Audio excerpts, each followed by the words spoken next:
Hello everyone, welcome back to our channel Kalyani's family vlogs. ముందుగా మీ అందరికీ వరలక్ష్మి వ్రత శుభాకాంక్షలు. ఈ రోజు నేను మీకోసం వరలక్ష్మి వ్రతం కోసం ఏ ఐటమ్స్ అయితే తీసుకున్నానో వాటిని మీతో షేర్ చేయాలి అనేసి అయితే ఈ వీడియోని పోస్ట్ చేస్తున్నాను. నేను మరి ఎక్కువగా ఏమీ థింగ్స్ అయితే తీసుకోలేదు, కానీ కొంచెం సింపుల్గా నాకు పూజకి యూజ్ అవుతాయి అనే విధంగా అనిపించేవే తీసుకున్నాను. వాటిని మీతో షేర్ చేస్తాను. చూస్తున్నారు కదా ఇక్కడ ఇవి చిన్నవి, ఇవి మనకి ఏ పూజకైనా సరే చక్కగా యూజ్ చేసుకోవచ్చు. ఇటువంటివి నేను 2 తీసుకున్నాను అనమాట. అంటే నా ఐడియా ప్రకారం మిడిల్లో కొంచెం పెద్ద బౌల్లో వచ్చింది కదా, దాంట్లో పసుపు కుంకుమ, అంటే ఒక దాంట్లో పసుపు, రెండవ దాంట్లో కుంకుమ వేసుకొని ఆ చుట్టూ కూడా ఒక్కో దాంట్లో అమ్మవారికి లక్ష్మీప్రదమైన వస్తువులు ఉంచుతాం కదా మనము, చిల్లర డబ్బులు, అలాగే గవ్వలు, చిట్టి గాజులు, ఇలా కొన్ని థింగ్స్ అయితే మనం అమ్మవారి పూజలో యూజ్ చేస్తాం కదా, ముత్యాలు, గురివెంద గింజలు, పగడాలు, అటువంటివి ఆ చుట్టూ కూడా కొంచెం కొంచెంగా 2 వైపులా పెట్టుకోవచ్చు అనేసి అయితే నేను వాటిని ఆ ఐడియాతో తీసుకున్నాను. తర్వాత మనం శ్రావణ మాసం అనగానే చక్కగా గుమ్మం దగ్గర అలాగే తులసి కోట వద్ద దీపాలు అయితే వెలిగిస్తాం కదా, కానీ ఇది వర్షాకాలం కనుక ఎప్పుడు గాలి వేస్తుందో ఎప్పుడు వర్షం వస్తుందో అస్సలు తెలుసుకోలేము. అందుకని చెప్పి నేను ఈ దీపాలను అయితే తీసుకున్నాను. వీటిపైన చూస్తున్నారు కదా చక్కగా ఇలా మూత వచ్చాయి. అలాగే ఈ దీపాలు చాలా సేపటి వరకు కూడా చక్కగా వెలిగి ఉంటున్నాయి. నేను ఆల్రెడీ శ్రావణ మాసం స్టార్ట్ అయిపోయింది కదా, ప్రతిరోజు గుమ్మం వద్ద ఎంట్రన్స్ గుమ్మం దగ్గర ఒకటి, అలాగే తులసమ్మ దగ్గర ఒకటి వెలిగిస్తున్నాను. చాలా బాగా యూజ్ అవుతుంది. ఈ దీపాన్ని చూసారా, ఇది కూడా చాలా బాగుంది. దీని చుట్టూ ఇలా మంచి షైనింగ్ అయితే వస్తుంది. ఇది చిన్న దీపం, ఇది మనం పూజలో మనం చాలా దీపాలు అయితే వెలిగించుకుంటాం కదా, ఇది లక్ష్మీ అమ్మవారి ఎదురుగా ఇటువంటి దీపాన్ని వెలిగించుకుంటే అంటే ఒక షైనింగ్ మెరుపు అనేది అలా చుట్టూ, అంటే పూజా ప్లేస్ చుట్టూ ఒక మెరుపులాగా ఆ రేస్ అనేవి, ఆ దీపం యొక్క రేస్ అనేవి చాలా చక్కగా వస్తున్నాయి అన్నమాట. ఇది కూడా పూజ దగ్గర పెట్టుకుంటే లుక్ అయితే చాలా బాగుంది. ఇప్పుడు నెక్స్ట్ వచ్చే ఐటమ్ వచ్చేసి చూస్తున్నారు కదా, ఏంటి ఇంత పెద్దగా అనిపిస్తుంది అనుకోవద్దు, ఇవి 2 ఉంటాయి కదా. మనం లక్ష్మీ అమ్మవారి పూజకి వీటిని తప్పనిసరిగా అయితే వాడుకుంటాం కదా. నా దగ్గర ఇంతకు ముందు కూడా చిన్న సైజులో ఉండేవి, ఈసారి ఇవైతే నాకు ఎందుకో కొంచెం చూడడానికి కూడా కొత్తగా వెరైటీగా అనిపించాయి. ఇటువంటి ఏనుగులను అయితే నేను ఇంతకు ముందు చూడలేదు. చూసారా, ఇవి సెట్ ఇలాగే వస్తున్నాయి అనమాట. చక్కగా పూజకైతే ఇవి ఇంకా నిండుగా బాగా కనిపిస్తాయని చెప్పి ఈ 2 కూడా తీసుకున్నాను. చూస్తున్నారు కదా, ఇవి కూడా ఎంత బాగున్నాయో.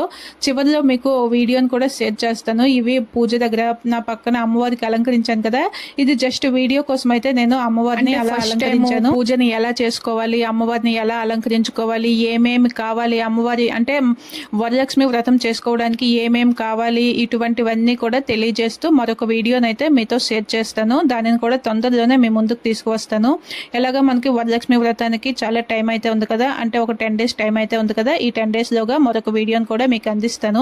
ఆ వీడియో చాలా సింపుల్ గా డీటెయిల్డ్ గా ప్రతి ఒక్క విషయాన్ని కూడా మీతో షేర్ చేస్తాను అనమాట. అంటే ఆ వీడియోని మీరు వాచ్ చేసిన తర్వాత పూజ అనేది సింపుల్ గా, అంటే ఫస్ట్ టైం చేసేవారు లేదా ఇంట్లో ఎవరు హెల్ప్ చేయడానికి లేరు, ఒక్కళ్ళమే పూజ చేసుకోవాలి అనుకునే వాళ్ళు కూడా ఈజీగా పూజ చేసుకునే విధంగా నేను ఒక వీడియోని అయితే మీతో షేర్ చేస్తాను. ఇప్పుడు చూస్తున్నారు కదా, నెక్స్ట్ వచ్చేసి ఏం తీసుకున్నాను అంటే ఏం తీసుకోవడం కాదు, ఇక్కడ మనకి నార్మల్గా శుక్రవారం రోజు అమ్మవారికి ప్రత్యేకంగా పూజ చేయాలి అనుకుంటాం కదా, కానీ మనం పూజను చేసుకోవాలి అంటే అన్ని ముందు నుంచి రెడీగా చేసుకుంటే అప్పుడు మనకి పూజ అనేది ప్రశాంతంగా తొందరగా చేసుకునే వీలుంటుంది.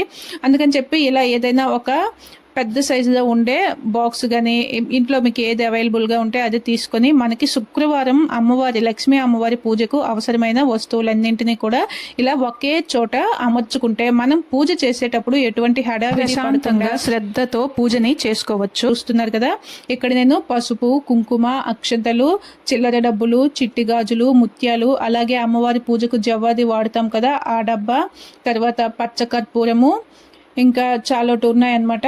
చిట్టి గాజులు, ఈ చిట్టి గాజులు చూసారా, మనకి ఇలా మాలలు అయితే మార్కెట్లో దొరుకుతాయి కదా, వాటిని తీసుకువచ్చి నేను ఇలా చిన్న మాలలా అయితే అల్లానమాట. దీని షార్ట్ వీడియోని కూడా ఆల్రెడీ పోస్ట్ చేశాను, ఎవరైనా చూడకపోతే ఒకసారి చూడండి. చక్కగా మనం ఈజీగా ఇంట్లోనే ఇలా మాలను ప్రిపేర్ చేసుకోవచ్చు. ఇది కూడా చాలా సింపుల్.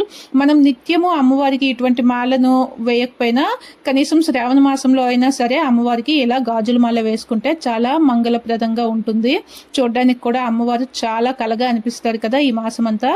అందుకని చెప్పి నేను ఇలా ఈ గాజుల మాలను కూడా పూజ చేయాలి అనుకునే వాళ్ళు ఎవరైనా సరే ఈ వీడియో చూస్తే అమ్మో వరలక్ష్మి వ్రతం చేయడం ఇంత కష్టమా, వ్రతాన్ని చేయాలి అంటే ఈ వస్తువులన్నీ ఉండాలా, ఇవి లేకపోతే మనం పూజ చేయలేమా అనే అనవసరమైన సందేహాలు పెట్టుకోవద్దు. ఇవేమీ లేకపోయినా కూడా చక్కగా అమ్మవారి పూజ వ్రతం అన్నీ కూడా చేసుకోవచ్చు.